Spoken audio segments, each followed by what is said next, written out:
कासिर निजामी साहब समझते हैं कि सिविल इदारों पर एक तो बहुत बड़ी जिम्मेदारी आयद होती है, साथ साथ जो मौजूदा हुकूमत है, जिस तरह से मौजूदा हुकूमत के शुरुआत में ही दहशत गर्दी के वाक़यात होना शुरू हो गए हैं, जो कि एक बहुत बड़ी जग हसाई भी है कि यकीनी तौर पे मौजूदा हुकूमत के लिए कितना बड़ा चैलेंज समझते हैं?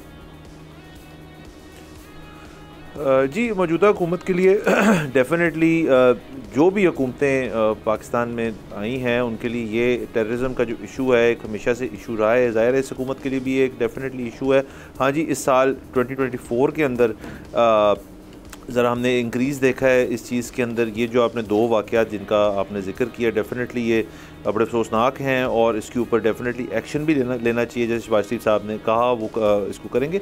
लेकिन जो इदारों की हद तक बात है, आप देखें जी जो सिविल इदारे हैं उनके अंदर जो फर्स्ट लाइन ऑफ डिफेंस कई मौक़ों पे होते हैं, उनकी एक स्क्रूटनी भी की जाती है बहुत ज़्यादा। सबसे पहले फिंगर पॉइंटिंग भी वहीं की जाती है कि जी इनकी जो थी ये लापरवाही थी इनकी, या इनसे नहीं संभाली गई सिचुएशन, और फिर ऑब्वियसली फिर आर्मी की तरफ इशारा होता है कि जी वो आके इस चीज़ को देखेंगे। जैसे मुझे अभी रिसेंटली ये हफ्ता 2 हफ्ते पहले की बात है कि सिंध के अंदर जी क्राइम रेट बहुत ऊपर चला गया, तो ये पीपल्स पार्टी के एक आई थिंक हैं MNA है शायद, उन्होंने जिक्र किया कि जी हम वो आर्मी को बुलाते हैं कि जी वो आके सिंध के जो ये क्राइम के इशूज़ हैं वो ठीक करें। तो उसके अगले दिन ही जो IG हैं उन्होंने जो प्रेस कॉन्फ्रेंस की जिनकी, उन्होंने ये कहा जी कि हम अब टर्की से वेपन्स जो हैं वो इंपोर्ट करके हम देने लगे हैं पुलिस को, हमारी जो सिंध की है, क्योंकि जो दहशतगर्द हैं या जो क्रिमिनल्स हैं उनकी वेपनरी जो हमारी वेपनरी से एडवांस्ड है। तो ये अगर सूरत हाल ऐसी है तो ये इंट्रोस्पेक्शन का टाइम है